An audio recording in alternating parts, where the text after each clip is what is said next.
हाय दोस्तों, welcome to computer systems part 1। आज इस टॉपिक में हम सीखेंगे कंप्यूटर ऑर्गेनाइजेशन एंड आर्किटेक्चर। ये दोनों चीजें क्या है, अलग अलग क्यों है और इनके क्या मायने होते हैं, कंप्यूटर की कुछ कंपोनेंट्स और उसके फंक्शंस और इंटरकनेक्शन स्ट्रक्चर्स जैसे कि बस इंटरकनेक्शंस। तो चलिए सबसे पहले टॉपिक पे, कंप्यूटर ऑर्गेनाइजेशन एंड आर्किटेक्चर। हमारा कंप्यूटर आर्किटेक्चर जो है वो उन चीजों के बारे में देखता है जिसका होता है direct impact on logical execution of a program. अब इसका क्या मतलब है, हम थोड़ी देर में एग्जांपल से समझेंगे। साथ ही देख लेते हैं कि कंप्यूटर ऑर्गेनाइजेशन क्या देखता है। तो आर्किटेक्चरली जब हमें कुछ चीज इनेबल करती है, उसके दायरे में रखते हुए हम कौन कौन से ऑपरेशनल यूनिट्स यूज कर सकते हैं, हमारा इंटरकनेक्शन कैसा होगा उनके बीच में, ये हम कंप्यूटर ऑर्गेनाइजेशन में देखते हैं। तो अगर अगर आर्किटेक्चर में देखें कि लॉजिकल एग्जीक्यूशन की बात की हमने, तो वो कैसे होगा कि आर्किटेक्चर एट्रीब्यूट्स क्या देखेगा कि उसका इंस्ट्रक्शन सेट कैसा है, उसके डेटा टाइप्स कैसे है, नंबर ऑफ बिट्स कितने यूज किए गए हैं कि एक डेटा टाइप को यूज करने के लिए। फॉर एग्जांपल बूलियन है, इंटीजर टाइप है, अनसाइंड इंटीजर टाइप है, फ्लोटिंग टाइप है, डेसिमल टाइप है, एक्सेट्रा। और उसको कितने बिट्स में रिप्रेजेंट किया गया है, 4 बिट्स है, 8 बिट्स है, 16 बिट्स है, 32 बिट्स है, उसका इनपुट आउटपुट मैकेनिज्म कैसा है, और मेमोरी को एड्रेस करने की टेक्निक्स कैसे हैं। फॉर एग्जांपल ये सारी कुछ कुछ चीजें जो आपको ऊपरी लेवल में समझ में आएगी, इसके साथ साथ और भी सारी चीजें जुड़ी होती हैं आर्किटेक्चरल लेवल। और ऑर्गेनाइजेशनल लेवल पे क्या देखेंगे कि उसके साथ चलने वाले हमारे हार्डवेयर डिटेल्स क्या हो सकते हैं, कंट्रोल सिग्नल्स हम कौन से यूज कर सकते हैं, इंटरफेसेस हम कौन से यूज कर सकते हैं जो उतने डेटा टाइप्स पे चले, करेक्ट, या डेटा टाइप ब्लॉक ना करे। और इंटरफेस किसके बीच में होता है, कंप्यूटर मेमोरी और उसके इनपुट आउटपुट पेरिफेरल्स के बीच में। अगर एग्जाम्पल के तौर पे देखें तो आर्किटेक्चरल इशू, फॉर एग्जाम्पल ना, one of the examples architectural issue देखेगा कि हमारे कंप्यूटर में हमें मल्टीप्लिकेशन एंड डिवीजन इंस्ट्रक्शंस रखने हैं या नहीं। मतलब हमारा जो सिस्टम है उसको हम केपेबल करें कि मल्टीप्लिकेशन और डिवीजन भी करके दे दे यूजर को, ठीक है। और अगर ऐसा हमने इनेबल किया हुआ है हमारे एक कंप्यूटर सिस्टम में, तो ऑर्गेनाइजेशनल इशू क्या देखेगा कि वो जो मल्टीप्लिकेशन और डिवीजन ऑपरेशन है उसको किस तरह से इम्प्लीमेंट करना है। यानी कि उसके लिए एक स्पेशल यूनिट बनाना है अलग से, या फिर एडिशन और सब्ट्रैक्शन यूनिट को रिपीटेडली यूज करके मल्टीप्लिकेशन और डिवीजन ऑपरेशन परफॉर्म करना है। करेक्ट। कि मतलब चलो आर्किटेक्चरली देखें तो हमारे सिस्टम में एक मल्टीप्लिकेशन एंड डिवीजन एनेबल किया गया है कि हमारे पास वो रजिस्टर्स हैं, वो सारे इंस्ट्रक्शन सेट्स हैं जो ये चीज हमको परफॉर्म करके दे सकती है। तो ऑर्गेनाइजेशनली हम क्या सोचेंगे कि इसका एक स्पेशल यूनिट बना ले मल्टीप्लिकेशन एंड डिवीजन का, जिसको हमारा सीपीयू बार बार कॉल करता रहेगा और ऑपरेशन परफॉर्म करेगा। या हम छोटे छोटे जो एडिशन और सब्ट्रैक्शन ब्लॉक्स है इसको रिपीटेडली कॉल करके हमारा मल्टीप्लिकेशन और डिवीजन ऑपरेशन परफॉर्म करे। ये होगा हमारा ऑर्गेनाइजेशनल इशू। आपको इसको थोड़ा और रियल लाइफ से एग्जाम्पल से कनेक्ट करके देखना है, तो हम ले सकते हैं कि आर्किटेक्चर क्या होता है। आर्किटेक्चर से आपको क्या याद आता है, बिल्डिंग याद आता है। तो बिल्डिंग्स में जैसे ही आप एक बिल्डिंग इमेजिन करो, फॉर एग्जांपल एक मॉल ले लेते हैं जो मल्टी फंक्शनल होता है, करेक्ट। तो आर्किटेक्चरली हम क्या सोचेंगे कि इसमें मॉल में कितने फ्लोर्स होंगे, कितने इसके दुकानें होंगी, दुकानों की साइज कितनी होगी, एक दुकान के लिए कितना साइज बराबर है, उसके पीछे गोडाउन होगा या नहीं, फिर एस्केलेटर्स कितने होंगे, एलिवेटर्स कितने होंगे, वॉशरूम्स कितने होंगे, एक्सेसिबल होंगे कि नहीं। ये सारी चीजें हम आर्किटेक्चरली सोचते हैं। ऑर्गेनाइजेशनली हम क्या सोचेंगे कि हमें फूड कोर्ट कौन से फ्लोर पे रखना है। अगर हमें प्रोविजन दी गई है थर्ड फ्लोर पे तो हम थर्ड फ्लोर पे रखेंगे। हमारे पास मूवी हॉल है तो हम मूवी हॉल इंस्टॉल करेंगे, तो वो कौन सा होगा, पीवीआर का होगा, आईनॉक्स का होगा, आईमैक्स का होगा, ओके। या फिर हम कौन से ब्रांड्स इसमें इनेबल कर सकते हैं, फूड कोर्ट्स होंगे तो उसमें कौन से फूड हम आउटलेट्स रख सकते हैं। ये सारे ऑर्गेनाइजेशनल इशू होंगे जो हमारे आर्किटेक्चर को यूज करते हैं कि भाई मेरे पास बड़ी जगह है तो वहां पे पिज्जा हट बना लो, मेरे पास छोटी जगह है तो मैकडी बना लो। ऐसे ही आपने देखा होगा ना, वैसे ही हम ऑर्गेनाइजेशन और आर्किटेक्चर को बाइफरकेट कर सकते हैं। आप इसको रियल लाइफ से रिलेट करके देखिए तो आपको ये सारी चीजें याद हो जाएंगी। ओके, फिर ऑर्गेनाइजेशनल इशू में और क्या क्या देखा जाता है कि हमारे जो हार्डवेयर हमने यूज किया है उसका स्पीड ऑफ ऑपरेशन क्या है, कॉस्ट क्या है, साइज क्या है, ऐसी काफी सारी अपर लेवल चीजें जो होती है वो ऑर्गेनाइजेशन में दिखी जाती है। अब देख लेते हैं हमारा next topic which is computer components and functions. तो जो हमारा कंप्यूटर है वो मेजरली ऐसे 5 हिस्सों में डिवाइड किया गया है कि उसका एक इनपुट यूनिट होता है, एक आउटपुट यूनिट होता है। ऑफ कोर्स इनपुट होगा तो आउटपुट तो चाहिए हमको, करेक्ट। और फिर इनके बीच में होता है एक मेमोरी यूनिट, एक अरिथमेटिक लॉजिक यूनिट और एक कंट्रोल यूनिट। और इस अरिथमेटिक लॉजिक यूनिट और कंट्रोल यूनिट को एक साथ हम क्या कहते हैं? CPU, central processing unit. Okay, अब देख लेते हैं कि इनके अलग अलग डिस्क्रिप्शंस क्या है। तो इनपुट यूनिट मतलब हमारे जो सारे इनपुट डिवाइसेस है, for example keyboard, mouse, track ball, joystick, ये पहले के ज़माने में हम गेमिंग के लिए यूज़ करते थे। फिर टैबलेट और डिजिटाइजर, यानी आप यहाँ पे स्टाइलस भी देख सकते हैं। राइटिंग पेन जो होता है ना, जिसको जैसे मैं यूज़ करके ये लेक्चर बना रही हूँ, वैसा कुछ इनपुट डिवाइस। या फिर एक स्कैनर, ये सारे हमारे होते हैं इनपुट डिवाइसेस। आप कुछ और भी सोच सकते हैं इनपुट डिवाइसेस में। इनपुट डिवाइसेस का काम क्या होता है कि हमारे जो एक्शंस है या फिर हम जो करना चाहते हैं फिजिकली, हम ऐसे बोल के तो नहीं बता सकते ना कंप्यूटर कि भाई चल नेक्स्ट स्लाइड खोल ले। हमको तो कुछ माउस बटन क्लिक करना पड़ेगा, है ना।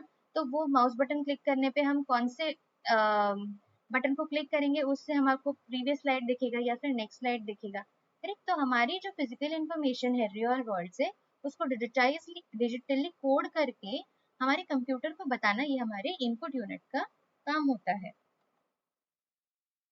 नेक्स्ट आते हैं मेमोरी यूनिट पे। तो मेमोरी यूनिट बेसिकली हमारे डिवाइड किए गए हैं इस तरह से: प्राइमरी, सेकेंडरी एंड कैश। तो प्राइमरी मेमोरी वो होती है जो इनबिल्ट आती है हमारे सिस्टम के साथ। वो भी दो तरीके के होते हैं, जिसको हम कहते हैं रैंडम एक्सेस मेमोरी रैम या फिर रीड ओनली मेमोरी रोम। रैम में भी दो तरह के टाइप्स होते हैं, स्टैटिक डायनामिक। रोम में PROM, E PROM, E PROM. अब ये सारे क्या है? कोई डांस फंक्शन नहीं है, ओके। इसको कहेंगे प्रोग्रामेबल रोम, इसको कहेंगे इरेजेबल प्रोग्रामेबल रोम। और डबल ई जो होता है उसको कहते हैं electrically erasable programmable ROM, read only memory. इन सारी चीजों के बारे में आपके पास आगे डिटेल्स में लेक्चर्स आने वाले हैं। फिर देख लेते हैं सेकेंडरी मेमोरी क्या है। सेकेंडरी मेमोरी जो आप एक्सटर्नली यूज करके आपकी मेमोरी को एनहांस करते हो, जैसे कि hard disk, magnetic tape, CD, DVD, zip disk, pen drive, और क्या सोच सकते हो आप, मेमोरी कार्ड एक्सेट्रा, करेक्ट। और फिर कैश मेमोरी। कैश मेमोरी मतलब ऐसा मेमोरी जो हमारे प्राइमरी मेमोरी की तो होती ही है हमारे पास सिस्टम में, पर कैश मेमोरी होने से क्या होता है, थोड़ा सा डेटा हम जो बार बार यूज करते जाते हैं उसको एक्सेस करने में आसानी हो जाती है। बार बार वो सारे इंस्ट्रक्शन कोड और वो सेट वो एग्जीक्यूट नहीं करता है, कुछ हद तक सेव कर लेता है कि ये तो करना ही है, और फिर उसके बाद के जो फंक्शंस होते हैं उसको हमें इनेबल करने के लिए कैश मेमोरी हेल्प करती है। ऑलराइट, नेक्स्ट देख लेते हैं अरिथमेटिक एंड लॉजिक यूनिट। तो आपको नाम से ही पता चल गया कि ये क्या करने वाला है। ये लेने वाला है टेक केयर हमारे कौन से चीजों की, addition, subtraction, division, multiplication, logical operation जैसे कि एंडिंग, ऑरिंग, इन्वर्टिंग, करेक्ट। क्यों? क्योंकि कहीं ना कहीं तो हमको ऐसा कुछ चाहिए जो डिसीजन वो कंप्यूटेशनल स्किल्स रख सके। तो सारे कंप्यूटेशनल स्किल्स किसके पास होते हैं? Arithmetic logic unit. तो ये सब अरिथमेटिक लॉजिक यूनिट कैसे कर पाता है? तो हमारे मेन मेमोरी से जो डेटा है वो एक हाई स्पीड स्टोरेज एलिमेंट में लेके आता है, जिसको बोलते हैं हम रजिस्टर या ऑफ द प्रोसेसर। यानी कि मेन मेमोरी में हमारे पास कुछ सेट ऑफ इंस्ट्रक्शंस है, और पर इसमें हम डायरेक्टली एक्सेस करके इसमें ही छेड़खानी नहीं कर सकते। तो क्या करते हैं, इससे हम एक डेटा जो है हमारा एक अलग सेट ऑफ मेमोरी में ला के रखते हैं, जिसमें बहुत सारे रजिस्टर्स होते हैं। अब मैं ऐसे क्यों बना रही हूँ कि आप सोच लीजिए जैसे कबर्ड का स्पेस होता है ना, कि मेन कबर्ड से हम एक टेम्परेरी कबर्ड में सारी चीजें लेके आ गए, ओके, और फिर हमने यहाँ पे अपना अलग अलग डेटा रख दिया, ठीक है। इस पे प्रोसेस करना आसान हो जाता है, या यहाँ पे छेड़खानी करने से अच्छा, ठीक है। तो ये रजिस्टर स्पेस में, इसको रजिस्टर्स कहते हैं, रजिस्टर स्पेस में हमारा ALU काम करता है। और फिर काम करने के बाद जो भी रिजल्ट होता है, इसको हम दोबारा यहीं पे रख सकते हैं स्टोर करके, या फिर हम इसको दोबारा मेमोरी में ट्रांसफर करा सकते हैं, ठीक है। यहाँ काम करने से क्या होता है, हमारे प्रोसेसर की स्पीड जो होती है, यानी कैलकुलेशंस की जो स्पीड होती है, वो 5 to 10 टाइम्स बढ़ जाती है मेन मेमोरी से काम करने से अच्छा। नेक्स्ट देख लेते हैं आउटपुट यूनिट्स। आउटपुट यूनिट तो आप सबको पता है, अभी इतना सारा कंप्यूटेशन किया है हमने, इंस्ट्रक्शन दे दिए कि भाई कंप्यूटर को कि ये मुझको करा के दे दो। अब आउटपुट पे तो देखेंगे ना, तो आउटपुट आप कहाँ कहाँ देखेंगे, आउटपुट आप देखेंगे मॉनिटर पे, प्रिंटर पे, स्पीकर्स पे, क्योंकि आप अगर ऑडियो पे काम कर रहे हो, अच्छा खासा आपने डिजिटल मिक्स बना लिया, या फिर बहुत अच्छे इलेक्ट्रॉनिकली आपने म्यूजिक जनरेट कर लिया, तो स्पीकर्स तो चाहिए ना सुनने के लिए, या फिर हेडसेट चाहिए होगा। प्रोजेक्टर, प्रोजेक्टर यानी कि एक ऐसी चीज जो आपको एक बड़े स्क्रीन पे वही सेम डेटा दिखा सके, instead of showing this on a glass monitor या फिर एक कैथोड रे ट्यूब मॉनिटर, ऐसे। और फिर प्लॉटर्स, प्लॉटर्स या फिर जैसे कि प्रिंटर्स के थोड़े एनहांस्ड वर्जन। प्लॉटर्स कहाँ काम आते हैं, जो हमारे मेट्रोलॉजिकल डिपार्टमेंट्स हैं, हमको अगर कोई ये अर्थक्वेक जो होता है उसकी इंटेंसिटी जाननी है, या फिर हमारे साइक्लोन्स के बारे में डिटेल चाहिए, तो उसका कैसा साइक्लोन की इंटेंसिटी कहाँ है, साइक्लोन का आई कहाँ है, उसका डायग्राम जो प्लॉट करके हमें दे देगा, वो सारे प्लॉटर्स। तो ये सारी चीजें हो गई हमारे कंप्यूटर के कंपोनेंट्स और उसके फंक्शंस। एक और चीज होती है इम्पोर्टेंट, अब इन सारी चीजों को कोऑर्डिनेट करने के लिए, जिसको हम कहते हैं कंट्रोल यूनिट। अब नाम से ही पता चल गया कि इसका काम क्या है। अब आपने बोल लिया कि चलो मेरे पास इनपुट डिवाइस है, मेरे पास आउटपुट डिवाइस है, मेरे पास मेमोरी भी है, मेरे पास ALU भी है, पर इन सारी चीजों को कोऑर्डिनेट कौन करेगा एक दूसरे के साथ, है ना। कोऑर्डिनेट करने के लिए कोई तो चाहिए। तो वो मतलब अगर आप सोचो कि आपके पास 4 लेन्स आ रही हैं ऐसे, है ना, लेन्स, रास्ते, और ये सारे अपने अपने हिसाब से लेफ्ट राइट कहीं भी टर्न ले रहे हैं, कहीं भी जा रहे हैं अपने मन से। इस जंक्शन पे क्या होगा, ट्रैफिक तो क्रिएट होगा ना, हैजार्ड बनेगी, तो कोई भी आगे जा पाएगा, घंटों तक एक जगह अटके रहेंगे और फिर कुछ चीजें आगे बढ़ेंगी। ऐसा ही कुछ अगर हमारे input output ALU memory devices के बीच में अगर हो गया, तो हमारा कंप्यूटर तो हैंग हो जाएगा, कभी आगे बढ़ेंगी चीजें नहीं। तो इन सारी चीजों को स्मूथली ऑपरेट करने के लिए कि भाई देखो, इनपुट पहले तो मेमोरी पे जा, या फिर इनपुट पहले तो ALU पे जा, आउटपुट तो पहले मेमोरी से डेटा ले ले और फिर बाद में ALU का डेटा दिखाना, इन सारी चीजों को ऑपरेट करने के लिए हमें यहाँ बीच में लगता है कंट्रोल यूनिट। कंट्रोल यूनिट के पास कुछ ऐसे सिग्नल्स होते हैं, आप सब कुछ ट्रैफिक सिग्नल्स के साथ देख लो।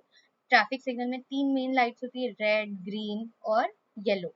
वैसे ही कंट्रोल सिग्नल्स के अलग अलग सिग्नल्स होते हैं। फॉर एग्जाम्पल कुछ जैसे सिग्नल्स होते हैं कि रेडी सिग्नल है, या एक्नॉलेज सिग्नल है, या फिर स्टॉप सिग्नल है। ऐसे सारे सिग्नल्स जो है कंट्रोल यूनिट हमारा भेजता है, और बीच में हमारे ये सारे डिवाइसेस को प्रॉपरली मैनेज कर लेता है। नेक्स्ट आते हैं इंटरकनेक्शन स्ट्रक्चर्स पे।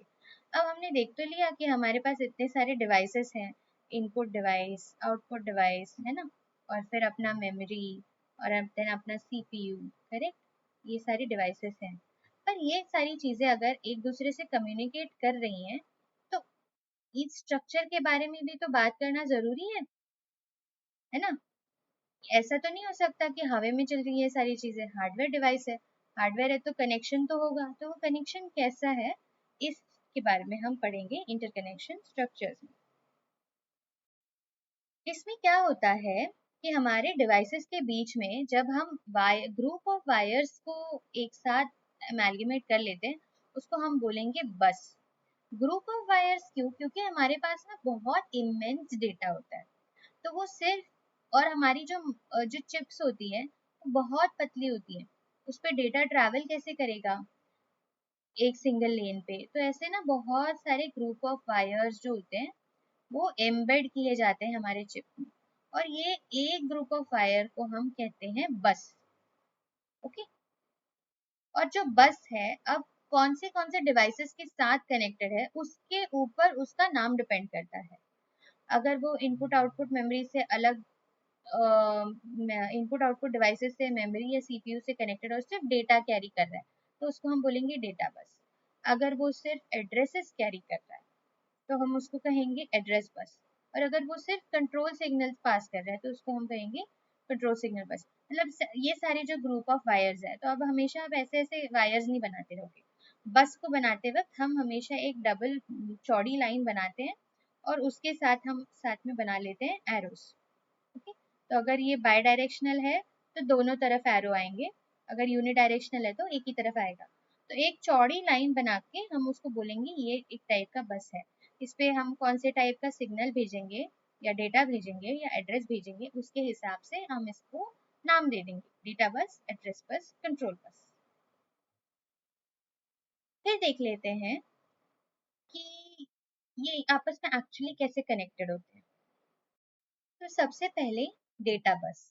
Data bus typically consists of 8, 16, 32 और more parallel signal lines। जैसे कि हमने बोला एक बस होता है उसमें बहुत सारे इंटीरियर वायर्स होती है, तो इसको एक साथ अमालगमेट करके हम इसको बोलेंगे बस। ओके, तो अब यहाँ पे हमने तो एक चौड़ी लाइन बना ली, इसको डायरेक्शन नहीं है, पर यहाँ पे उससे कम चौड़ी लाइन है, चौड़ी है पर उससे कम चौड़ी है, और इसमें दो तरह के एरोज लगे, यहाँ पे सिंगल एरो, यहाँ पे डबल एरो अगेन। तो ये बस नहीं होगा, नहीं ये भी बस ही है, पर ब्लॉक डायग्राम में ईज ऑफ अंडरस्टैंडिंग के लिए हमने ये डायग्राम ऐसे बनाया हुआ। ठीक है, तो अब देखिए सीपीयू से डेटा बस कहाँ कहाँ कनेक्टेड है। डेटा सीपीयू को भी लगता है, मेमोरी को भी लगता है, और इनपुट आउटपुट पेरिफेरल्स को भी लगता है। यानी कि सीपीयू अगर चाहे तो डेटा कहाँ कहाँ से रीड या राइट कर सकता है, मेमोरी से भी कर सकता है या फिर इनपुट आउटपुट डिवाइसेस से भी कर सकता है। और ये देखिए आप, एड्रेस बस। एड्रेस बस क्या है? सीपीयू से वन डायरेक्शन है, हम सीपीयू के अंदर कोई एड्रेस खोजने नहीं जाएंगे। इसका मतलब हम इनपुट आउटपुट डिवाइस हमको ऐसा इंस्ट्रक्शन नहीं पास कर सकता कि भाई सीपीयू के अंदर कौन कौन से एड्रेसेस है वो बताओ, वो खींच के बताओ, तो नहीं, सीपीयू ही सिर्फ एड्रेसेस एक्सेस कर सकता है। इसीलिए एक डायरेक्शन से ये बस बनी है एड्रेस बस की तरफ। और कहाँ कहाँ से एक्सेस कर सकता है एड्रेस? तो वो मेमोरी से भी एक्सेस एड्रेस कर सकता है और इनपुट आउटपुट पेरिफेरल से भी एड्रेस एक्सेस कर सकता है। इनपुट आउटपुट पेरिफेरल्स यहाँ पे बाई डायरेक्शनल है क्योंकि वो मेमोरी के एड्रेस की तरफ जा सकते हैं पर वो सीपीयू के एड्रेस की तरफ नहीं जा सकते। ओके, और फिर फाइनली हमारे कंट्रोल बस। कंट्रोल बस को आप देखिए सारे ही बाई डायरेक्शनल लगे हैं। क्यों? क्योंकि सीपीयू, मेमोरी, इनपुट आउटपुट, इन तीनों को कंट्रोल बस के कंट्रोल सिग्नल्स की जरूरत होती है। ठीक है, इसीलिए इस पे बाई डायरेक्शनल। ओके, आप समझ गए बस बाई डायरेक्शनल और यूनि डायरेक्शनल कब होता है? इसको अच्छे से समझ लीजिएगा आप इसको पॉज करके। ओके, फिर एड्रेस बस पे आते हैं। Address bus is uni directional बस, जैसे हमने देखा था सीपीयू से यूनि डायरेक्शनल है, मेमोरी की तरफ भी यूनि डायरेक्शनल है। बाई डायरेक्शनल कहाँ है? सिर्फ इनपुट आउटपुट पेरिफेरल की तरफ। And it consist of 16, 20 and 24 और मोर पैरेलल लाइंस। ये किस पे डिपेंड करता है कि हमारा एड्रेस कितने बिट्स का है एक्चुअली। कि हमारा एड्रेस अगर 8 बिट्स का ही है, मेमोरी की तरफ अगर 8 बिट्स का ही एड्रेस स्पेस बना है, इसको हम 8 बिट्स यानी कि क्या, अब जैसे आप पिन कोड समझ लो। पिन कोड हमारे इंडिया में कितने बिट्स का होता है? 6 बिट्स नहीं, सॉरी, डिजिट्स का होता है, 6 डिजिट्स, करेक्ट। अब मुंबई महाराष्ट्र में हो तो आपके हमेशा 4 से स्टार्ट होगा ये, करेक्ट, और फिर उसके आगे के डिजिट स्टार्ट होंगे। मुंबई में हो तो ये 400 से स्टार्ट होता है अक्सर, करेक्ट। एकदम कफ परेड या नरीमन पॉइंट की तरफ हो तो उसका आता है 001, ऐसे। तो ये सारे एड्रेसेस होते हैं ना, वैसे ही मेमोरी में भी एड्रेस स्पेस होता है। और वो अगर हमारा 8 बिट का है तो हमारा एड्रेस बस भी 8 बिट का होगा। अगर वो 16 बिट से पहचाना जाता है तो एड्रेस बस 16 बिट का होगा। ऑलराइट, नेक्स्ट देख लेते हैं कंट्रोल बस। फाइनली तो कंट्रोल बस हमारा जो है, हमने जैसे देखा कि वो सीपीयू से भी बाई डायरेक्शनल है, मेमोरी से भी बाई डायरेक्शनल है, और इनपुट आउटपुट डिवाइसेस से भी बाई डायरेक्शनल है। क्यों? क्योंकि इनपुट आउटपुट डिवाइसेस से क्या कंट्रोल सिग्नल भेजेंगे हम? वही भेजेंगे ना कि जो हमको लेफ्ट सिग्नल जाना है, राइट सिग्नल जाना है, कब जाना है, नहीं जाना है, ओके दबाना है, कैंसिल दबाना है, करेक्ट। ये सारे कंट्रोल सिग्नल हम भेजते हैं ना इनपुट आउटपुट डिवाइसेस से भी। मेमोरी से भी कंट्रोल सिग्नल्स आएंगे कि चलो मेमोरी बोलेगा हाँ तुमको ये एड्रेस चाहिए, अच्छा रुको मैं ढूंढता हूँ, तो वो रुकने का वेट एक सिग्नल भेजेगा, या फिर अच्छा ये मिल गया है तो एक्नॉलेज सिग्नल भेजेगा, करेक्ट। सीपीयू बोलेगा कि नहीं देखो मेमोरी मेरे को ये एड्रेस पास करवाओ, पर कब पास कराना कि पहले वो इंस्ट्रक्शन सेट कंप्लीट कर लेना जो पहले तुम्हारा चल रहा है, उसके बाद मुझे ये देना। ठीक है, तो ऐसे सारे सिग्नल, तो उन टाइप के क्या क्या सिग्नल्स होते हैं? एक तो होता है memory read, memory write, input read, input right, बस रिक्वेस्ट। बस रिक्वेस्ट क्यों? क्योंकि आप देखो ये कंट्रोल बस है, ठीक है। अभी इस तीनों डायरेक्शन से, सॉरी तीनों डिवाइसेस से बाई डायरेक्शनल है ये, तो अब कंट्रोल बस किसकी सुनेगा? जैसे कि आप सोचो कि हम पड़ोसी हैं, ये है ना एक ब्लॉक में तीन पड़ोसी रह रहे हैं, और इनके पार्किंग से एक गाड़ी निकल रही है, ठीक है। और ये किसी को जाना है लेफ्ट की तरफ, किसी को जाना है राइट की तरफ, और इसको भी जाना है लेफ्ट की तरफ। तो अब ये तीनों एक साथ निकले और एक साथ एक के पीछे एक लग गए, तो यहाँ पे तो ट्रैफिक जैम हो जाएगा, करेक्ट। तो कंट्रोल बस के लिए भी एक सिग्नल होता है जिसको कहते हैं बस रिक्वेस्ट एंड बस ग्रांट।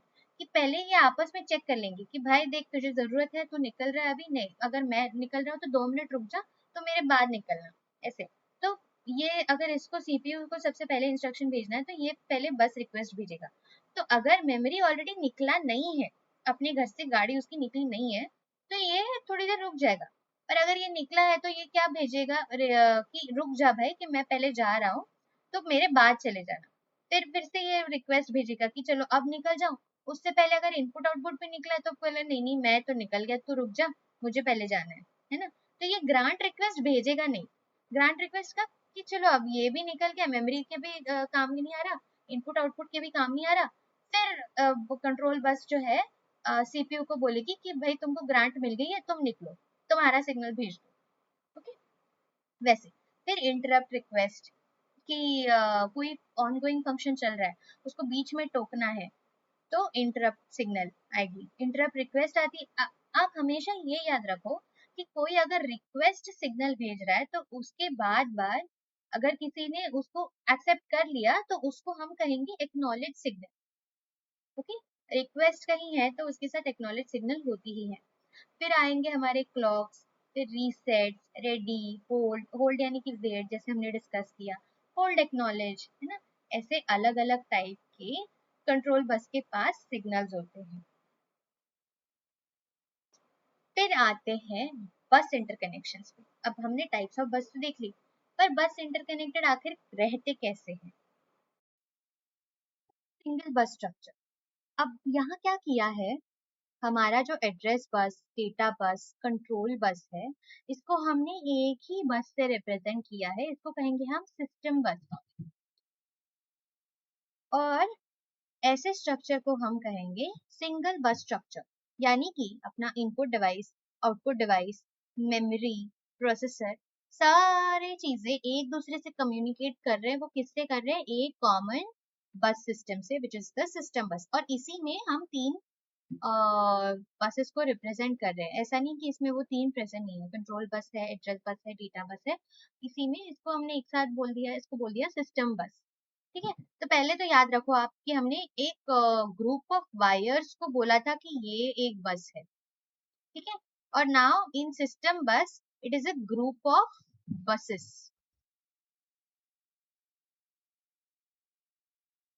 कौन? सिस्टम बस। ऑलराइट। फिर इसमें क्या होता है कि अ, हमारे को अगर कोई और पेरिफेरल्स इसमें जोड़ने हैं तो उसको उसके लिए हमको आसानी हो जाती है। हमें ज़्यादा सोचना नहीं पड़ता कि अरे ये कैसे एक्सेस करेगा इसको, या इसको हम कैसे प्लेस करेंगे, उसके प्लेसमेंट के बारे में हमको ज़्यादा सोचना नहीं पड़ता। पर इसका एक डिसएडवांटेज क्या है कि सिंगल बस में only 2 units can communicate with each other at a time. जैसे कि हमने पहले डिस्कस किया कि एक ही लेन है ना, और हम सबको अपनी गाड़ी निकालनी है एक साथ, तो वो पॉसिबल है क्या? नहीं। किसी भी अगर यहाँ पे पॉसिबल है तो ज्यादा से ज्यादा लेन क्या होता है, या तो वन वे होता है या तो टू वे होता है, कि एक तरफ से गाड़ी जा रही है दूसरी तरफ से गाड़ी जा रही है, करेक्ट। तो एक तरफ से ही गाड़ी जा रही है तब भी ये एक तरफ से जाएगी तो कहीं तो पार्क होगी ना, ऐसे बस में तो फ्लोटिंग नहीं रहेगी। तो इसीलिए हम कहते हैं कि एक साथ हमेशा कोई भी दो डिवाइसेस ही एक आपस में बात कर सकते हैं। ओके। और इसका जैसे मेन एडवांटेज वही था कि इसकी कॉस्ट लो है और फ्लेक्सिबिलिटी होती है कि हमको कोई और अगर पेरिफेरल डिवाइसेस में जोड़ना है तो। नेक्स्ट आते हैं मल्टी बस स्ट्रक्चर्स में। तो अब लार्ज नंबर ऑफ डिवाइसेस जब कनेक्टेड होते हैं और ऐसे सिंगल बस स्ट्रक्चर्स जब काम नहीं आ रहे तो हमको कुछ और नए अप्रोचेस को सोचना पड़ता है। और अगर हम बोलेंगे कि एक साथ अब दो ही पेरिफेरल्स बात कर सकते हैं, यहाँ पे हमने इनपुट डिवाइस रखा है, यहाँ आउटपुट डिवाइस रखा है, यहाँ मेमोरी, और यहाँ पे अपना प्रोसेसर, तो एक साथ अगर एक टाइम पे दो बातें ही लोग कर सकते हैं, दो लोग ही बात कर सकते हैं, तो बाकी दो ने तो चुप ही बैठना है ना। और ऐसे में क्या होगा, हमारा टाइम वेस्ट होगा। तो अब हमारे पास जब लार्ज नंबर ऑफ डेटा है तो ऐसे अगर रुक रुक के काम चलेगा तो कभी काम खत्म ही नहीं होगा। इसलिए हमको सोचना पड़ता है मल्टीपल बस स्ट्रक्चर्स के बारे में। ऑलराइट। तो इसमें कैसे, अभी हम एक थोड़ा सा डायग्राम के साथ एग्जाम्पल में देख लेते हैं कि आप एक यहाँ पे देखिए एक ट्रेडिशनल मल्टीबस कॉन्फ़िगरेशन कि आप देखो प्रोसेसर और कैश मेमोरी के बीच में एक लोकल बस रखा। अब याद रखिए ये लोकल बस लिखी है पर ये सिस्टम बस है, ठीक है, और इसमें वो सारी चीजें हैं जो वही अपनी एड्रेस बस, डेटा बस और कंट्रोल सिग्नल्स वाली बस, ठीक है? और फिर मेन मेमोरी जो है वो सिस्टम बस से कनेक्टेड है, और फिर हमारी एक एक्सपेंशन बस है। ओके। तो इस पे हम बाकी सारी जो पेरिफेरल्स है उसको अटैच कर देंगे। सिस्टम बस हमने किसके लिए रखी है कि यहाँ से एक्सपेंशन बस से आके कोई अगर कम्युनिकेट करना चाहे तो वो सिस्टम बस पे आएगी और बाकी सारी चीजों से कम्युनिकेट करेगी। पर मेन मेमोरी को ज्यादा प्रेफरेंस देने के लिए सिस्टम बस हमने उसके लिए खाली रखा हुआ है। और बाकी जो सारी चीजें नेटवर्क, SCSI और फिर मॉडेम, सीरियल, ये सारी जो चीजें हैं वो पहले एक्सपेंशन बस पे आएंगी और फिर इन सारी चीजों से कम्युनिकेट करेंगी। अब अगर हमें और ज़्यादा हाई स्पीड डेटा भेजना है तो हम एक और टाइप की डेटा बस इंट्रोड्यूस कर सकते हैं which is called as the high speed bus. यहाँ देखिए यही सारी चीज़ें हैं, और ज़्यादा पेरिफेरल्स है पर हमको अभी और ज़्यादा चीज़ें ऐड करनी है और हाई स्पीड यूज़ करना है तो हाई स्पीड बस। फिर हमने इस पे बाकी सारी चीज़ें नहीं लिखी कि प्रोसेसर और कैश के बीच में कौन बात करेगा, मेमोरी से बीच में, इन सारी चीज़ों को इस पे अटैच नहीं किया हुआ। ठीक है, इसके लिए डेडिकेटेड बस है और इन सारी चीज़ों के लिए डेडिकेटेड बसेस है। ऑलराइट। अब देखते हैं कि बस डिजाइन पैरामीटर्स क्या होते हैं। अब इंटरकनेक्शन स्ट्रक्चर है, इतना इंपॉर्टेंट स्ट्रक्चर है कि कौन कौन से डिवाइसेस एक दूसरे से कम्युनिकेट करें, तो इसको डिजाइन भी तो प्रॉपरली करना पड़ेगा ना। कि आप ऐसे उसको सोचना कि आप प्रॉपर रोड्स देखिए, है ना। तो हाईवे के रोड्स जो होते हैं वो कितने चौड़े होते हैं, 8 लेन रोड्स होते हैं या 4 लेन रोड्स होते हैं, और ऐसे मस्त एकदम कंक्रीट वाले रोड्स होते हैं, है ना। कच्चे रोड तो नहीं होते कि हमारा स्पीड कम हो जाए, या गड्ढे नहीं होते उसमें ज्यादा, है ना। तो हमको एक बड़ी सिटी से दूसरे बड़ी सिटी में जाना है, जैसे आप मुंबई या पुणे ले लो, है ना। तो हमको हमको क्या दिया हुआ है, एक्सप्रेस वे दिया होता है। पहले के जमाने में क्या होता था कि छोटे रोड्स होते थे, नैरो रोड्स होते थे, घाट क्रॉस करना पड़ता था, है ना। तो उसमें दिक्कतें हो जाती थी लोगों को, और हमको भी होती थी, पहुंचने में टाइम ज्यादा लगता था। अब टाइम कम हो गया। तो इसी तरह से आप सोचिए कि बस के भी डिजाइन पैरामीटर्स होते हैं, जितना आप उसको एनहांस कर सकते हैं उसकी रिक्वायरमेंट के हिसाब से उतना कर सकते हैं। अब गांव में अगर इंटीरियर रोड्स पे जाना है तो आपको जरूरत नहीं है उतनी बड़े बड़े लेन्स की या उतने बड़े रोड्स की, या ऐसे कंक्रीट वाले रोड है, वहां पे आप देखिए तो कच्चे रोड होते हैं, है ना। बनाए तो बहुत अच्छा है पर जरूरत के हिसाब से और हमारे कैपेसिटी के हिसाब से, कौन सी कैपेसिटी, मॉनेटरी कैपेसिटी के हिसाब से हम कहाँ कहाँ डिजाइन बेहतर कर सकते हैं उसको हमें ध्यान रखना चाहिए। तो वो क्या क्या हम चीजें ध्यान में रखते हैं डिजाइन पैरामीटर्स पे, कि पहले तो देखो वो टाइप ऑफ बस कौन सी है। कि वो डेडिकेटेड बस है या मल्टीप्लेक्स। मल्टीप्लेक्स माने जो अपने हमने सिंगल बस स्ट्रक्चर में देखा था, और डेडिकेटेड जैसे कि वो हाई स्पीड थी, एक्सपेंशन बस थी, या फिर लोकल बस थी, सिस्टम बस थी, राइट। ऐसी टाइप ऑफ बस कौन सी है, तो उसपे डिजाइन पैरामीटर्स क्या होने चाहिए, वो कितने बिट की होनी चाहिए, कितने लेन्स की होनी चाहिए, है ना, वो सारी चीजें। मेथड ऑफ आर्बिट्रेशन क्या है, आर्बिट्रेशन का क्या मतलब है, आर्बिट्रेशन माने कोई डिस्प्यूट या फिर कोई कहते हैं कि डिस्प्यूट को और कैसे कहेंगे, कोई कॉन्फ्लिक्ट सॉल्व करना है। यानी कि वही चीज कि अगर मल्टीप्लेक्स बस यूज कर रहे हैं तो कौन सी सिग्नल पहले जाएगी, कौन से यूनिट को प्रेफरेंस मिलेगी, ये सारी चीजें सॉल्व करना, इसको कहेंगे हम मेथड ऑफ आर्बिट्रेशन। डिस्प्यूट या कॉन्फ्लिक्ट को सॉल्व करने की जो क्षमता होती है उसको कहते हैं आर्बिट्रेशन। ओके, लिख देती हूँ यहाँ पे, आप याद रखिए, इसको सॉल्व करने के लिए कहते हैं आर्बिट्रेशन। तो वो कैसी होगी, वो सेंट्रलाइज्ड होगी या डिस्ट्रीब्यूटेड होगी, मतलब एक ही मॉनिटर होगा उसको देखने के लिए, या हम दो मॉनिटर रखेंगे, है ना, जैसे स्कूल में होता था। फिर देखते हैं कि टाइमिंग कैसे होता है, सिंक्रोनस है या एसिंक्रोनस है, बस बिट कितनी है, एड्रेस के लिए हमें यूज करना है या डेटा के लिए हमें यूज करना है, डेटा ट्रांसफर टाइप कौन सा है, राइट है, रीड मॉडिफाई राइट है, रीड आफ्टर राइट है, या ब्लॉक है। ऐसी सारी चीजों पे, ये सारी चीजें याद रख के हम अपने बस को डिजाइन कर पाते हैं। तो बस टाइप्स वही कि पहले हमने जैसे डिस्कस किया कि डेडिकेटेड बस टाइप है या मल्टीप्लेक्स्ड बस टाइप है ना। तो डेडिकेटेड बस टाइप माने कि इस पे सिर्फ डेटा ही चलेगा, डेटा बस थी, करेक्ट, तो इस पे सिर्फ डेटा ही चलेगा, सॉरी एरो थोड़ा बिगड़ गया। फिर एड्रेस बस है तो इस पे सिर्फ एड्रेस ही चलेगा, करेक्ट। ऐसी हमारी डेडिकेटेड बसेस। और मल्टीप्लेक्स बस यानी कि एड्रेस भी इसी पे भेजना है, डेटा भी इसी पे भेजना है, तो एक सिंगल बस स्ट्रक्चर जिसपे आप सारी चीजें मल्टीप्लेक्स कर सकते हो, यानी एक ही बस यूज करके सारे काम उस पे थोप दो। डेडिकेटेड बस टाइप का यूज करने का एडवांटेज क्या है कि हमें उसमें हाई थ्रूपुट मिलता है, क्योंकि वहां पे लेस कंटेंशन होता है। कंटेंशन का क्या मतलब, ट्रैफिक कम होता है, हमको ज्यादा सी चीजें सोचनी नहीं पड़ती, सिर्फ उस पर डेटा ही भेजना है तो डेटा ही भेजो, उसमें ज्यादा सोचो मत, उस पर ज्यादा कंट्रोल सिग्नल्स लगाने की जरूरत नहीं पड़ती हमें।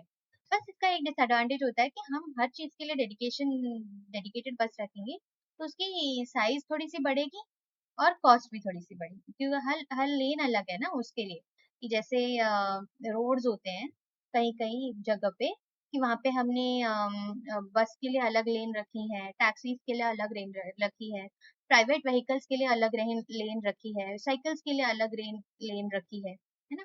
तो क्या होता है इससे कि थोड़ा सा साइज, हमको रोड का साइज थोड़ा बढ़ाना पड़ेगा, तो उसकी कॉस्ट बढ़ जाती है क्योंकि बाइफरकेशन करना पड़ता है। जैसे कि कुछ सिटीज है, वहां पे बस के लिए इनक्लोज्ड ये होते हैं, लेन्स होते हैं, तो उसकी वजह से कॉस्ट पैरामीटर बढ़ गया ना, क्योंकि अपने रोड्स तो हमेशा खुले ही देखे हैं और डेडिकेटेड लेन कभी देखी नहीं किसी लिए, बनानी है तो उसके बाइफरकेशन के लिए और कॉस्ट लगेगी, करेक्ट। वैसे ही हमको अलग अलग यहाँ पे लेन्स बनानी पड़ेंगी, इसीलिए हमको कॉस्ट बढ़ेगा। बट मल्टीप्लेक्स के भी वैसे ही उसके क्या कहते हैं डिसएडवांटेजेस हैं, कि दो यूनिट्स को अगर एक दूसरे से बात करनी है तो पहले उनको वेट करना पड़ेगा, एक्नॉलेज करना पड़ेगा, कई कई तरीके के कंट्रोल सिग्नल्स इसमें बढ़ जाते हैं। मल्टीप्लेक्स बस में भी वही देखना पड़ता है कि कई तरह के उसमें कंट्रोल सिग्नल्स बढ़ जाते हैं, करेक्ट। तो ऐसी सारी चीजें होती हैं मल्टीप्लेक्स्ड और डेडिकेटेड बस टाइप्स में। फिर देखते हैं मेथड ऑफ आर्बिट्रेशन। अब आर्बिट्रेशन में क्या होता है कि जब मोर देन वन बसेस होती है, ठीक है, यहाँ पे अब मैं एरोज नहीं बना रही, बस एक एग्जांपल से आपको नंबर ऑफ बसेस दिखा रही, ठीक है। ये हमारे पास नंबर ऑफ बसेस हो गई 1 2 3। अब ये कौन सी बस है हम वो डिस्कस नहीं करेंगे, वो इम्पोर्टेंट नहीं है। इम्पोर्टेंट ये है कि इन तीनों टाइप्स के बसेस को कंट्रोल करने के लिए एक ऐसे एक मास्टर यूनिट होता है, ठीक है। तो अगर वो एक सिंगल मास्टर है तो इसको कहेंगे सेंट्रलाइज्ड। अगर इसमें हमारे पास मल्टीपल मास्टर्स हैं तो इनको हम कहेंगे डिस्ट्रीब्यूटेड।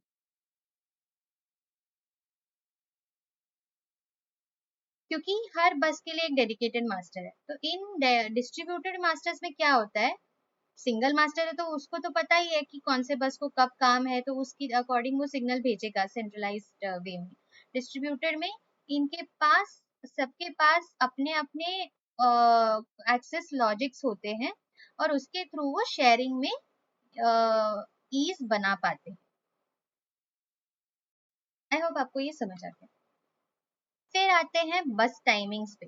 अब बस डिजाइन जब करना है तो उस पे अगर हमें सिंक्रोनस टाइमिंग के साथ बस डिजाइन करना है या एसिंक्रोनस टाइमिंग पे डिजाइन करना है, अब ये बहुत जरूरी है क्योंकि हमारा जो हार्डवेयर होता है वो हमेशा बहुत आइडियल नहीं होता, उसमें कुछ तो लैकिंग्स होते हैं। तो लैकिंग्स के कारण क्या होता है कि हमने एक सिग्नल तो भेजा है पर वो विद इन स्टिपुलेटेड टाइम अगर नहीं पहुंचा तो उस सिग्नल का कभी कभी यूज भी खत्म हो जाता है या फिर हमको काम में डिले हो जाता है। अब हमारे जैसे जनरल पर्पस कंप्यूटर्स में तो उसका इतना फायदा नहीं है, मतलब उसके इतनी फायदा है पर ऐसी बहुत ज्यादा इम्पोर्टेंस नहीं है।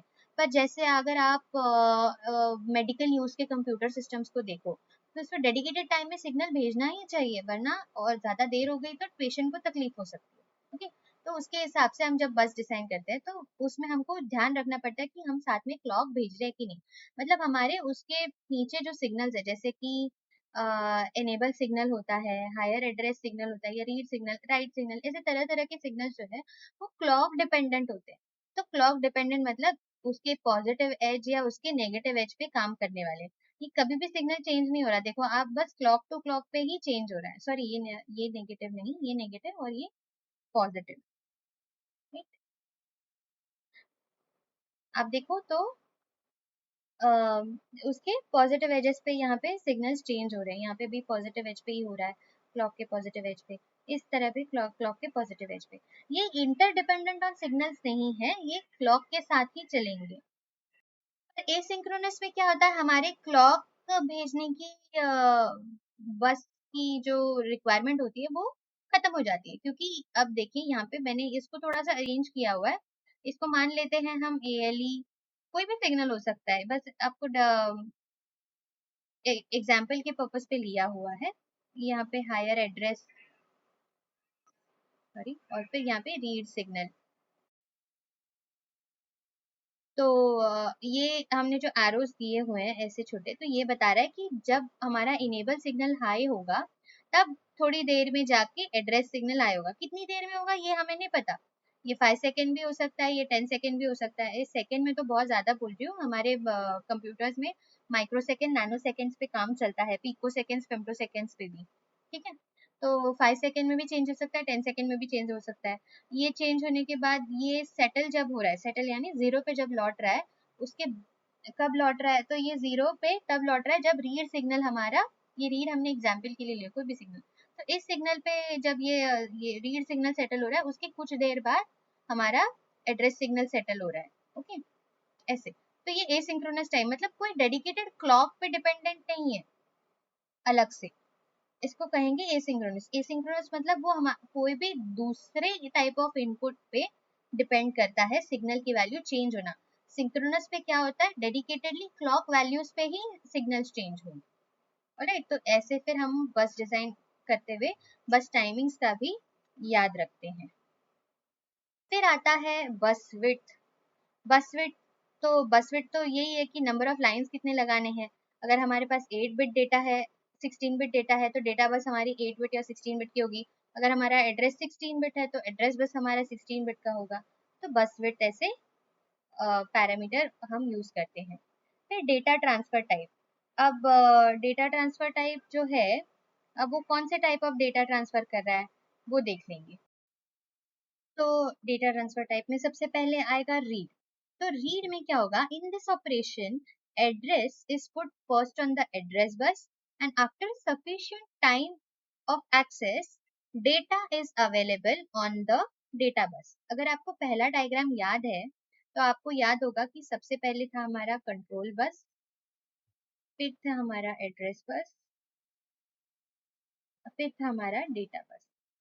तो ये क्या कह रहे हैं, और ये सारी एक साथ चीजें मिला के क्या थी, एक चौड़ी लाइन जो थी हमारी सिस्टम बस।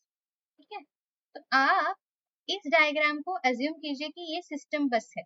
ओके, और ये जो हेक्सागोन हमने बनाए हैं, ये हमने इसलिए बनाए हैं क्योंकि अगर आपको हम हमेशा बिट पैटर्न दिखाए, बिट पैटर्न मतलब ऐसे 0 1 0 1 0 1 0 1 ऐसे एड्रेस, अगर एड्रेस हमारा था 1 0 1 0 1 0 1, है ना, ये एड्रेस था, तो ये हमेशा ऐसे, तो हम हमेशा ये ऐसे 0 1 0 1 नहीं बना सकते ना। इसको दिखाने से अच्छा है कि हम इसको एक हेक्सागोन पैटर्न में दिखाएं कि देखो भाई, ये था हमारा एड्रेस, बीच में हमने थोड़ी सी जगह छोड़ दी कि ये था टाइम ऑफ एक्सेस, और फिर हमारा डेटा। ठीक है, तो वो ये जो चौड़ी लाइन है, आप इस पे ऐसे इमेजिन करो कि इस पे है तो 3 अलग अलग बसेस इसके अंदर, पर हमने एड्रेस बस पे पहले यहाँ पे एड्रेस भेजा, और फिर सेम बस पे हमारा थोड़ी टाइम बाद डेटा आ गया। इसको एक ही एंटिटी इमेजिन करोगे ना सिस्टम बस को, इसलिए ये डायग्राम ऐसे बना होगा। ओके, ये हेक्सागोन समझ आ गया, हेक्सागोन का कंसेप्ट क्या है। तो रीड डेटा वही कि पहले कहाँ से रीड करना है। आपको अगर बोलोगे कि भाई पढ़ो, तो आप तो पहले यही पूछोगे ना कि मैं पढूं कहाँ से, किताब से पढूं, या न्यूज़पेपर से पढूं, या लैपटॉप से पढूं, या टैबलेट से पढूं, या अपना किंडल है उससे पढूं। करेक्ट, तो वैसे ही हमको पहले एड्रेस भेजना पड़ता है कि इस मेमोरी लोकेशन पे जाके रीड करके आओ कि डेटा क्या है। तो वो थोड़ी देर एड्रेस भेजेगा, थोड़ा टाइम देगा। टाइम क्यों? क्योंकि इसके बीच में कई तरह के कंट्रोल सिग्नल्स और भेजने होते हैं, या फिर हमको एड्रेस और डेटा के बीच के बिट्स में कंफ्यूजन ना हो, इसीलिए यहाँ पे टाइम देना पड़ता है। ठीक, इसीलिए फिर आएगा हमारा डेटा। राइट, फिर वैसे ही नेक्स्ट टाइप इज राइट। तो राइट में क्या कि राइट के साथ साथ address is put on multiplexed bus, and then immediately after the latching period data is put on the multiplexed bus as shown in the figure. यहाँ पे हमने लैचिंग पीरियड का अलग से टाइम दिखाया नहीं है कि पहले एड्रेस भेजा है और फिर लैचिंग पीरियड के बाद, मतलब ये अगर आप 1 देखोगे तो ये सोच लेना कि यहीं पे कहीं हमारा लैचिंग पीरियड भी था। लैचिंग मतलब क्या कि उसको स्टोर कर लेना कि इस एड्रेस पे भेजना है इसको, और फिर हमने डेटा भेज दिया कि क्या लिखना है वहां पे जाके। ओके, फिर रीड मॉडिफाई राइट। तो पहले हम एड्रेस भेजेंगे, ऑफ कोर्स एड्रेस हमेशा जरूरी है क्योंकि ये जरूरी है जानना कि हमको रीड या राइट कहाँ पे करना है। एड्रेस भेजा हमने, हम रीड करेंगे इसलिए हमने ये एक्सेस टाइम का टाइम गैप छोड़ा है। फिर डेटा रीड हो रहा है, हमने रीड कर लिया, इसको मॉडिफाई कर लिया, और फिर सेम एड्रेस पे जाके लिख दिया। ठीक है, कि पहले मुझे यहाँ पे सपोज एड्रेस था, जैसे हमने प्रीवियसली लिया था 1 0 1 0 1 0 1, यह मेरा एड्रेस था। कहीं कोई रजिस्टर होगा, ठीक है, मतलब हमने जैसे कवर्ड स्पेस बोली थी ना, उसमें कोई रजिस्टर होगा, तो इनमें से किसी एक रजिस्टर का ये एड्रेस हो सकता है। फिर हमने यहाँ पे इसके अंदर क्या लिखा है, सपोज यहाँ पे डेटा था 1 0 1 0, ये डेटा था, तो ये मैंने रीड कर लिया, इसको मुझे मॉडिफाई करना है। तो मैंने मॉडिफाई कैसे किया, इसको मैंने मुझे लास्ट बिट उसका मॉडिफाई करना था, तो मैंने 0 के बजाय 1 लिख दिया और सेम एड्रेस पे लिख दिया। तो इसको कहते हैं रीड मॉडिफाई राइट। तो पहले मैंने देखा कि भाई इसमें डेटा था भी क्या, और फिर मुझे नहीं नहीं, ये डेटा तो मुझे नहीं चाहिए अभी, इसकी मुझे जरूरत नहीं है, मैं उस पर 1 लिखना चाहती हूँ। तो मैंने उस पर 1 लिख दिया, और फिर फाइनल डेटा क्या हो गया, 1 0 1 1। Right, read modify right. Next is read after right. तो पहले एड्रेस के साथ हमने राइट कर लिया और फिर बोलते कि रीड करो। जैसे फॉर एग्जांपल सेम अगर रजिस्टर स्पेस ले ले, राइट, और फिर हमारा जो भी एड्रेस है उस पे हम पहले राइट कर लेंगे कि हमको पता ही नहीं है पहले था नहीं था, जो भी था डेटा हमको उससे फर्क नहीं पड़ता। हमने लिखा है, हमने देखा है, लिख दिया इस पे 1 0 0 1, राइट, और फिर हम इस पे रीड करेंगे कि लिखा है कि नहीं सही। एड्रेस भेजा हमने, जैसे 1 0 1 0 1 0 1 है ना, ये एड्रेस भेज दिया हमने, और साथ में राइट डेटा भी भेज दिया कि इस एड्रेस पे जाके यही लिखना है आपको। और फिर बाद में हम देखेंगे कि सही डेटा लिखा है कि नहीं, ये चेक भी तो करना है ना कि सही लिखा है कि नहीं। तो यहाँ पे हम चेक करेंगे कि डेटा वैल्यू मैच करती है कि नहीं 1010 सॉरी 1001 से।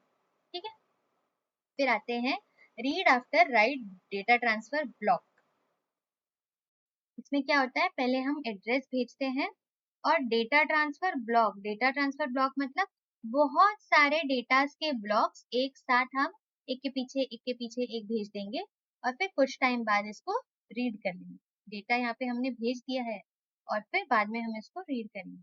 इसको कहते हैं ब्लॉक ऑफ डेटा। ठीक है, अब ब्लॉक ऑफ डेटा क्यों, क्योंकि अगर आप सपोज एक रजिस्टर स्पेस में ही हो, एक रजिस्टर से आपको ये डेटा है, दूसरे रजिस्टर पे आपको 1100, तीसरे रजिस्टर पे आपको 1101 चाहिए, है ना। तो ये सारे डेटास को हम इस तरह से ब्लॉक्स से रिप्रेजेंट करेंगे। ये था 1001, ये 1100, 1101, है ना। हमेशा इसमें हम ऐसे नहीं बनाएंगे ना 1001। यहाँ पे हमने, आप सोचना यहाँ पे इमेजिनरी लाइन है, करेक्ट। तो ये दो जीरोस हो गए, फिर ये 1 1, फिर 0 0, करेक्ट, यूनिट बिट के हिसाब से वो, और फिर यहाँ पे 1101, तो 1